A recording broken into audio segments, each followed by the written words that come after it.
Good morning students. Welcome back to Swabhiman academy coaching classes. अभी हमारा जो सब्जेक्ट चला हुआ है वो है इंडियन पॉलिटी, जिसमें हम कॉन्स्टिट्यूशन के बारे में पढ़ते हैं या संविधान के बारे में पढ़ते हैं। अभी तक हमने संविधान सभा के गठन, संवैधानिक विकास, इन दो चीज़ों के बारे में पढ़ा। अब हम बात करेंगे, आज हम इस वीडियो में बात करेंगे संविधान के स्रोतों के बारे में। जैसे हमने पिछले वीडियो में पढ़ा था कि हमारा जो संविधान है उसमें बहुत सारे देशों के बहुत सारे संविधानों से जो अच्छी अच्छी चीज़ें थी उनको कंपाइल करके एक विस्तृत संविधान बनाया गया है। आज उसी के बारे में बात करेंगे कि इसके जो विभिन्न स्रोत हैं वो क्या क्या हैं।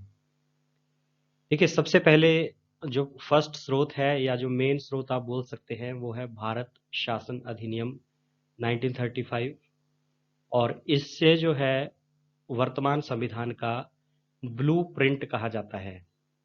ब्लूप्रिंट मीन्स जो मेन फाउंडेशन फॉर्म जिसको आप बोल सकते हैं। So, इस संविधान भारतीय शासन अधिनियम 1935 में कौन कौन सी ऐसी चीजें हैं जो हमने वर्तमान संविधान में ली हैं। इसमें सबसे पहले है संघीय तंत्र, देन राज्यपाल का कार्यकाल, न्यायपालिका, लोक सेवा आयोग। ठीक है, ये कुछ एक चीजें रहेंगी। सबसे इम्पोर्टेंट क्वेश्चन यही रहेगा कि भारतीय संविधान का ब्लूप्रिंट कौन है, किसे कहा जाता है। तो वो है भारत शासन अधिनियम 1935। अब देखिए, उसके बाद आता है ब्रिटेन का संविधान, क्योंकि हमें पता है कि हम भारत जो है वो ब्रिटेन का उपनिवेश था। सो बहुत सारी चीज़ें जो हैं संवैधानिक विकास में वो ब्रिटेन से ली गई हैं। अब ब्रिटेन के जो संविधान से जो मेन चीज़ें हैं, जो मुख्य बातें हैं, मुख्य जो इनपुट्स हैं जो हमने अपने संविधान में लिए, वो हैं संसदीय शासन व्यवस्था, देन विधि का शासन, एकल नागरिकता बहुत इंपॉर्टेंट है, मंत्रिमंडल प्रणाली, संसदीय विशेषाधिकार। सो ये कुछ एक चीजें हैं। सबसे इंपॉर्टेंट चीज रहेगी संसदीय शासन व्यवस्था और एकल नागरिकता। उसके बाद हम बात करते हैं संयुक्त राज्य अमेरिका के संविधान से। संयुक्त राज्य अमेरिका, यहाँ इस संविधान से जो हमने मुख्य चीजें ली हैं वो है मूल अधिकार, जिसको मौलिक अधिकार बोलते हैं। देन न्यायपालिका की स्वतंत्रता, यानी स्वतंत्र न्यायालय, न्यायिक पुनर्वलोकन का सिद्धांत। न्यायिक पुनर्वलोकन होता है कि अगर कोई निर्णय ले लिया गया है तो उस पर अपील की जा सकती है, या फिर अगर संसद कोई कानून पास कर देता है तो उसको भी न्यायालय जो है उसका पुनर्वलोकन कर सकता है, अगर उसको लगे कि ये संविधान की कसौटी पे अच्छा या खरा नहीं उतरता है। उसके बाद है उच्चतम या उच्च न्यायालय के न्यायाधीशों को पद से हटाना या राष्ट्रपति पर महाभियोग चलाना। इसके साथ साथ संयुक्त राज्य अमेरिका से एक और चीज ली गई है, और वो है वित्तीय आपातकाल। वित्तीय आपातकाल। ठीक है, अब बात करते हैं आयरलैंड का संविधान। आयरलैंड से हमने लिया है राज्य के नीति निर्देशक सिद्धांत। ये बहुत इंपॉर्टेंट क्वेश्चन है, काफी बार टेट के एग्जाम्स में आता है कि राज्य के नीति निर्देशक तत्व जो है वो किस देश के संविधान से लिए गए हैं। तो ये लिए गए हैं आयरलैंड के संविधान से। इसके अलावा जो राष्ट्रपति की निर्वाचन पद्धति है तथा राज्यसभा में जो राष्ट्रपति 12 सदस्यों का नामांकन करता है, ये भी हमने आयरलैंड से लिया गया है। ये जो 12 सदस्यों का नामांकन होता है वो कला, साहित्य, शिक्षा या समाज सेवा के क्षेत्र से जुड़े हुए लोगों को मनोनीत किया जाता है। उसके बाद आता है कनाडा का संविधान, जहां से हमने ली है संघीय शासन व्यवस्था। उसके बाद नेक्स्ट आता है ऑस्ट्रेलिया का संविधान। ऑस्ट्रेलिया के संविधान से हमने जो मुख्य चीज ली है वो है समवर्ती सूची। समवर्ती सूची क्या होता है, जैसे हमारे पास संघात्मक शासन व्यवस्था में एक संघ है, केंद्र है, एक राज्य है। सो कुछ विषय ऐसे हैं जिनमें संघ यानी कि केंद्र सरकार कानून बनाती है, जैसे रक्षा, रेलवे एटसेट्रा। आगे इसको डिटेल में पढ़ लेंगे हम। और एक होता है प्रांत या राज्य सूची। राज्य सूची में जहाँ राज्य सरकार जो है कानून बनाती है, जैसे पुलिस व्यवस्था, कानून व्यवस्था, एटसेट्रा। अब कुछ विषय ऐसे होते हैं जिन पे केंद्र और राज्य दोनों ही कानून बना सकते हैं, जैसे शिक्षा। ये जो समवर्ती सूची है, इसमें केंद्र और राज्य यानी संघ और राज्य दोनों ही कानून बना सकते हैं। ये लिया हमने ऑस्ट्रेलिया से। इसके साथ साथ संसद के दोनों सदनों की संयुक्त बैठक, जो संसद होता है उसके दोनों सदन है, राज्यसभा और लोकसभा, उसकी अगर संयुक्त बैठक का जो प्रावधान है वो भी ऑस्ट्रेलिया के संविधान से लिया गया है। देन आता है जर्मनी का वाइमर संविधान। ये भी बहुत इंपॉर्टेंट है। यहाँ से लिया है हमने आपातकाल के प्रावधान, जो राष्ट्रीय आपातकाल है या राष्ट्रपति शासन है, तथा उस समय जो मूल अधिकारों का स्थगन होता है, मूल अधिकारों का स्थगन होता है आपातकाल में। सिर्फ जो हमारे 20 और 21 जो अधिकार हैं आर्टिकल 20 और 21 में, जिसमें जीवन की सुरक्षा का अधिकार है या जीने का अधिकार जिसको बोल सकते हैं, वो स्थगित नहीं होते। बाकी सारे जो अधिकार हैं, जैसे अभिव्यक्ति की आज़ादी के, धार्मिक स्वतंत्रता के, वो सारे ही कुछ समय के लिए स्थगित किए जा सकते हैं। देन हमारे पास आता है सोवियत संघ का संविधान। सोवियत संघ 1991 में होता था, अब रूस है, जब सोवियत संघ का विघटन हो गया। यहाँ से हमने लिया है मूल कर्तव्य, जो मौलिक कर्तव्य हैं हमारे, पहले 10 होते थे, अभी 11 हैं। और जो हमारा मूल संविधान था उसमें मौलिक कर्तव्य नहीं थे। मूल संविधान में के बाद जो 42nd कॉन्स्टिट्यूशनल अमेंडमेंट हुआ है, 42वां संविधान संशोधन, उन ठीक है, जो हुआ था उसमें इनको लाया गया था। देन फ्रांस का संविधान बहुत ज़्यादा इंपॉर्टेंट है कमीशन के एग्जाम्स के लिए। फ्रांस के संविधान से हमने लिया है गणतंत्रात्मक और प्रस्तावना में स्वतंत्रता, समता और बंधुता के आदर्श।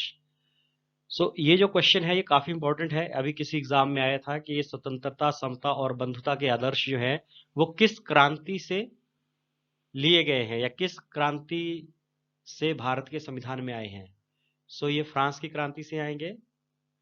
और फ्रांस की क्रांति के बारे में भी हम आगे पढ़ेंगे, कब हुई थी, 1789 में जब ये हुई थी, तो उसके ये सारी चीजें यहाँ पे भारतीय प्रस्तावना में भी आई हैं। देन दक्षिण अफ्रीका का संविधान। दक्षिण अफ्रीका का संविधान से हमने लिया है संविधान संशोधन की प्रक्रिया, कि संविधान संशोधन की क्या प्रक्रिया है, ये इंपॉर्टेंट है। उसके बाद है जापान का संविधान।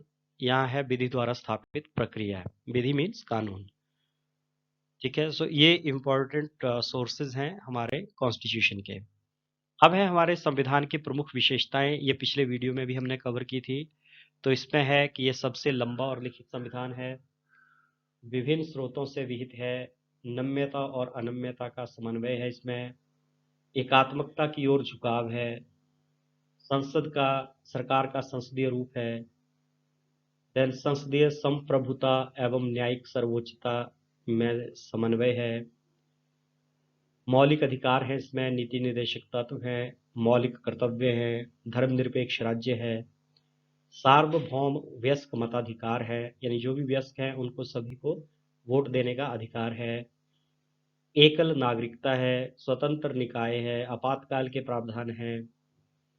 ये सारी हमारे संविधान की प्रमुख विशेषताएं हैं। इसमें से भी क्वेश्चन कैरी होते हैं आपको, जैसे भारत में किस प्रकार की नागरिकता है, किस प्रकार का मताधिकार है। ठीक है, ये सारे क्वेश्चन जो हैं भारत इसमें से बन जाते हैं। अब देखो, इसमें बात करते हैं हम भारतीय संविधान की आलोचनाओं के बारे में।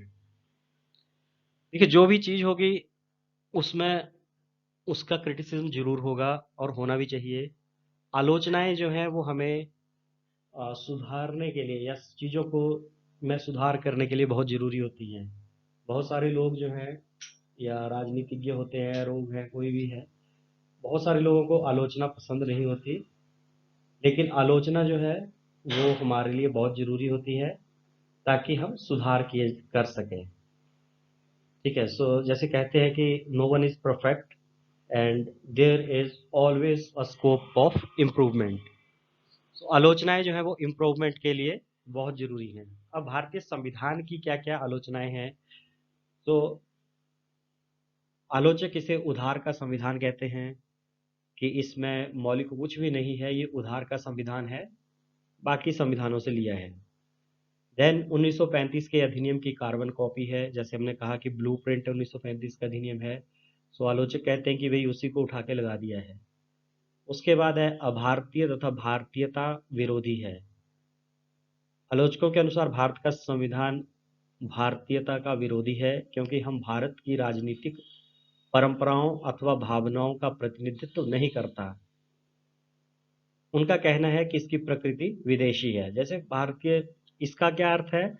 भारतीयता, इसमें जैसे हम सामाजिक व्यवस्था को ले सकते हैं, राजाओं के बारे में बात कर सकते हैं कि पहले रजवाड़े होते थे, राजा होते थे, अब वो खत्म हो गए, लोगों को एक बराबर का अधिकार हो गया। सो ये सारी चीजें हैं जो अभारतीय या भारतीयता का विरोधी है। उसके बाद है गांधीवाद से दूर संविधान। सो आलोचक कहते हैं कि गांधी जी चाहते थे कि प्रशासन जो है वो पंचायतों में, ग्रामों में रहे। ठीक है, ग्राम पंचायतों और जिला पंचायतों के आधार पे निर्मित होना चाहिए था, लेकिन यहाँ पे बड़े स्केल पे है, जैसे एमएलए और एमपी का चुनाव होता है, प्रधानमंत्री होते हैं, राष्ट्रपति, मुख्यमंत्री। तो इस तरह से गांधीवाद से दूर का संविधान है। महाकाय आकार, आलोचक कहते हैं कि संविधान बहुत भीमकाय है, विस्तृत है, इसमें बहुत सारी अनावश्यक चीजें जो है वो इसमें शामिल हैं।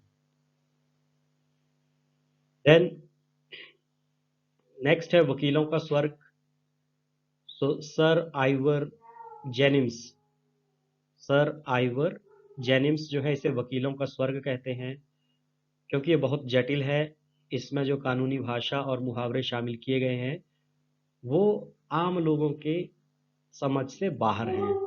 तभी आप देखते हैं कि बहुत सारी चीजें हैं जो हमें कॉन्सेप्ट क्लियर नहीं होते, वकील कुछ और बोलता है, और जो अगर हम दस्तावेज देखें तो उसकी हमें मीनिंग, उसका समझ नहीं आता, यानी कि आम बोलचाल की भाषा के शब्द इसमें नहीं है।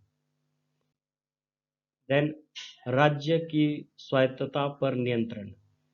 देखिए इसमें क्या कहा गया है कि भारतीय संविधान में राज्य सरकारों की अपेक्षा केंद्र सरकार को अधिक शक्तियां प्रदान की गई हैं, जिससे वह संघात्मक से अधिक एकात्मक हो गया है। ठीक है, सो राज्य तो है लेकिन राज्य सरकारों पे कम शक्तियां हैं, केंद्र सरकार के पास ज्यादा शक्तियां हैं, और हर एक राज्य पे कहीं ना कहीं केंद्र का जो आधिपत्य है, केंद्र का स्वामित्व है, उस वो ज्यादा शक्तिशाली है। तो इसलिए जो डॉक्टर जेनिन्स का कथन है कि भारतीय संविधान जो है वो ब्रिटिश शासन के विरुद्ध एक प्रतिक्रियात्मक संविधान है। डॉक्टर जेनिन्स का कथन है कि यह ब्रिटिश संविधान या ब्रिटिश शासन के विरुद्ध एक प्रतिक्रियात्मक संविधान है। मीन्स इसमें जो है वो संघात्मक शासन व्यवस्था तो है, लेकिन संघ के पास ज्यादा शक्ति है, राज्यों के पास कम शक्ति है, और राज्य जो है वो संघ के ऊपर ही निर्भर है। देन है राष्ट्रपति बनाम तानाशाह, कि राष्ट्रपति को संकटकालीन अधिकार दिए गए हैं, यानी जिसको हम बोलते हैं आपातकाल के उपबंध, जिससे वो एक तानाशाह तत्व जो है वो समावेश हो गया है। सो जो शंकर राय देव के शब्दों में, राष्ट्रपति पद में जर्मन संविधान के समान तानाशाही शक्तियां निहित हैं। तो शंकर राय देव, देखिए ये जो स्टेटमेंट्स हैं ये हायर एग्जाम्स के लिए जरूरी हैं, टेट के लिए जरूरी नहीं है। कमीशन या बाकी अगर आप नेट का, सेट का एग्जाम देते हैं तो, या कोई और हायर एंड का एग्जाम देते हैं, तब इस तरह की जो क्वेश्चंस हैं वो आ जाते हैं कि राष्ट्रपति पद में जर्मन संविधान के समान तानाशाही शक्ति निहित है। ये किसका कथन है? शंकर राय देव का। ठीक है, उसके बाद है नीति निदेशक तत्वों की निरस्तता। इसमें क्या बोला है कि न्यायालय, क्योंकि हमने पढ़ा है कि नीति निदेशक तत्व जो है, ये आगे पढ़ेंगे, नीति निदेशक तत्व जो है वो कानून के द्वारा, न्यायालय के द्वारा परिवर्तित नहीं होते हैं, यानी ये सरकार के ऊपर निर्भर है कि वो उनको यूज करता है या नहीं करता है। ये या इसको दूसरे शब्दों में कहें तो ये नैतिकता की बात करते हैं। नीति निदेशक तत्व तो कानूनी नहीं है, नैतिकता के ऊपर है, मॉरल के ऊपर है, चाहे तो लागू हो सकते हैं, चाहे तो ना लागू हो सकते हैं। देन भारतीयता का अभाव, जैसे हमने पहले पढ़ा कि इसमें बहुत सारे संविधानों से जो है मसाला जुटाया गया है या समावेश किया गया है, तो भारतीयता का अभाव है। देन अनावश्यक केंद्रीकरण है कि इसमें केंद्रीकरण किया गया है शासन का, जो कि संघात्मक व्यवस्था के प्रतिकूल है। ठीक है, अब देखिए आगे बात करते हैं भारतीय संविधान की अनुसूचियों की। तो जब संविधान लागू हुआ तो उस समय इसमें 8 अनुसूचियां थी। वर्तमान में इसकी 12 अनुसूचियां हैं। इससे भी बहुत इंपॉर्टेंट क्वेश्चन बनता है कि इन अनुसूचियों में क्या क्या चीजें हैं। तो सबसे पहले आती है पहली अनुसूची। इसमें है संघ या राज्य शासित प्रदेशों के नाम और उनका क्षेत्रफल। पहली अनुसूची में है भारतीय संघ के राज्यों और संघ शासित प्रदेशों के नाम और उनका क्षेत्र। दूसरी अनुसूची में आता है वेतन और भत्ते। जो भी राज्यपाल, लोकसभा अध्यक्ष, उपाध्यक्ष, राष्ट्रपति, ये सारे ही पद हैं, उनको पेंशन, वेतन, भत्ते वगैरह जो जो चीजें हैं, उनका जो विवरण है वो यहाँ पे मिलता है दूसरी अनुसूची में। देन तीसरी अनुसूची आती है शपथ। सो जो भी ये हमारे मंत्री होते हैं या जो संवैधानिक पदों पे लोग बैठे होते हैं, न्यायाधीश हैं, इन सबको जो शपथ का प्रावधान है वो तीसरी अनुसूची में है। चौथी अनुसूची में आता है राज्यसभा में सीटों का आवंटन। सो प्रत्येक राज्य को कितनी सीटें मिलेंगी राज्यसभा में, इसका जो विवरण है, इसके बारे में जो व्याख्या की गई है वो चौथी अनुसूची में है। पांचवी अनुसूची में है अनुसूचित क्षेत्रों का प्रशासन और नियंत्रण। देन छठी अनुसूची में है 4 स्पेशल राज्य हैं, जनजातीय क्षेत्र हैं, उनके प्रशासन का उल्लेख है, और ये हैं असम, मेघालय, मिजोरम और त्रिपुरा। असम, मेघालय, मिजोरम और त्रिपुरा। इसे आप याद कर सकते हैं असम मेरा मित्र करके। इसमें इन चारों राज्यों के बारे में आ जाता है, असम मेरा मित्र। सातवीं अनुसूची है केंद्र और राज्यों के बीच शक्तियों के बंटवारे की अनुसूची। तो इसमें 3 सूचियां हैं। संघ सूची, जिसमें हमारे युद्ध, शांति, रेल, बैंकिंग, मुद्रा, रक्षा, परमाणु शक्ति आदि विषय आते हैं। राज्य सूची, जिसमें पुलिस, जेल, कृषि, स्वास्थ्य एक्सेट्रा विषय आते हैं। और समवर्ती सूची, जिसमें हमारे पास आता है शिक्षा, वन, विवाह एक्सेट्रा। ठीक है, सो ये काफी इंपॉर्टेंट है कि कौन कौन से विषय जो है यहाँ पे आते हैं। 8वीं अनुसूची है हमारी भाषा की अनुसूची। सो जब संविधान लागू हुआ था उस समय इसमें 14 भाषाएं थीं। वर्तमान में इसमें 22 भाषाएं हैं, और इन 22 भाषाओं में अंग्रेजी शामिल नहीं है, जबकि अंग्रेजी जो है वो नागालैंड की राजकीय भाषा है। काफी इंपॉर्टेंट क्वेश्चन है, कई बार आता है कि इनमें से कौन सी भाषा जो है वो संविधान की 8वीं अनुसूची में शामिल नहीं है। ठीक है, उसके बाद आती है 9वीं अनुसूची, जो हमारे प्रथम संविधान संशोधन 1951 के द्वारा इसको जोड़ा गया था, और इसमें भूमि सुधार और जमींदारी प्रथा के उन्मूलन के संबंधित अधिनियम बनाए गए थे। बहुत सारे अधिनियम, बहुत सारी चीजें थी इसमें, लेकिन मेन था भूमि सुधार और जमींदारी प्रथा का उन्मूलन। उसके बाद 10वीं अनुसूची आती है। 10वीं अनुसूची में आता है दल बदल संबंधी अधिनियम, और ये 52वां संविधान संशोधन है 1985 का, जिसमें ये जोड़ा गया था। इसको लाने का मुख्य कारण था आयाराम गयाराम की राजनीति को समाप्त करना। आयाराम गयाराम की राजनीति हरियाणा में से संबंधित है, और उस चीज को समाप्त करने के लिए ये लाया गया था 52वां संविधान संशोधन 1985 दल बदल संबंधी अधिनियम। 11वीं अनुसूची है 73वां संविधान संशोधन 1992, और इसमें पंचायतों को संवैधानिक शक्तियां दी गई थी। पंचायतों को संवैधानिक शक्तियां दी गई थी 73वां संविधान संशोधन के द्वारा 1992 में। उसके बाद आती है 12वीं अनुसूची। 12वीं अनुसूची जो है उसमें नगर पालिकाओं को संवैधानिक शक्तियां दी गई थी, और ये जो है ये 74वां संविधान संशोधन है 1992 का। ठीक है, सो ये 12 अनुसूचियां हैं वर्तमान की। मूल संविधान जो था उसमें हमारे पास थी 8 अनुसूचियां, वर्तमान में है 12 अनुसूचियां। ठीक, इसके बाद देखो हम बात करते हैं जो हमारे भारतीय संविधान के भाग हैं। तो टोटल 22 भाग हैं, और उन 22 भागों में कुछ एक जो है वो हमारे प्रमुख हैं। जैसे भाग 1 है जिसको कहते हैं संघ और उसका राज्य क्षेत्र। दूसरा है नागरिकता, तीसरा मौलिक अधिकार, चौथा राज्य के नीति निर्देशक तत्व, 4A है मौलिक कर्तव्य, 5 संघ सरकार, 6 राज्य सरकार, 8वां भाग है केंद्र शासित प्रदेश या संघ राज्य क्षेत्र, 9वां है पंचायत और नगर पालिका, भाग 17 है राजभाषा से संबंधित, 18 आपातकालीन उपबंध, 20 है संविधान संशोधन, 21 है अस्थाई उपबंध। सो ये कुछ इम्पोर्टेंट संविधान के भाग हैं। भाग 1 संघ और उसका राज्य क्षेत्र, भाग 2 नागरिकता, भाग 3 मौलिक अधिकार, भाग 4 राज्य के नीति निर्देशक तत्व, 4A मौलिक कर्तव्य, 5 संघ सरकार, 6 राज्य सरकार, 8 संघ राज्य क्षेत्र या केंद्र शासित प्रदेश यूनियन टेरिटरी जिसको बोलते हैं, 9 पंचायत और नगर पालिका, भाग 17 राजभाषा, हमारी राजभाषा हिंदी है, देन 18 आपातकाल उपबंध, 20 संविधान संशोधन, 21 अस्थाई उपबंध। अब नेक्स्ट जो नेक्स्ट वीडियो आएगा उसमें हम इन भागों के बारे में पढ़ना शुरू करेंगे, भाग 1 से स्टार्ट करेंगे और धीरे धीरे मैक्सिमम चीज़ें इसमें कवर करेंगे। लेकिन ये जो रेड में बताए गए हैं, जो मैंने बताया आपको 22 में से, ये जो भाग हैं ये काफ़ी इंपॉर्टेंट है। बाकी भाग भी आप याद कर सकते हैं, लेकिन ये हमें बिल्कुल याद होने चाहिए। इसके सामने यहाँ पे आर्टिकल हैं, जैसे भाग 1 जो है आर्टिकल 1 से 4, भाग 2 5 से 11।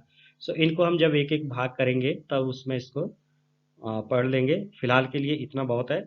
और इसमें अगर आपको कोई भी क्वेश्चन हो तो आप कमेंट करके लिख सकते हैं, या ये यहाँ मेरा फ़ोन नंबर दिया है, आप मेरे से व्हाट्सएप कर सकते हैं, बात कर सकते हैं।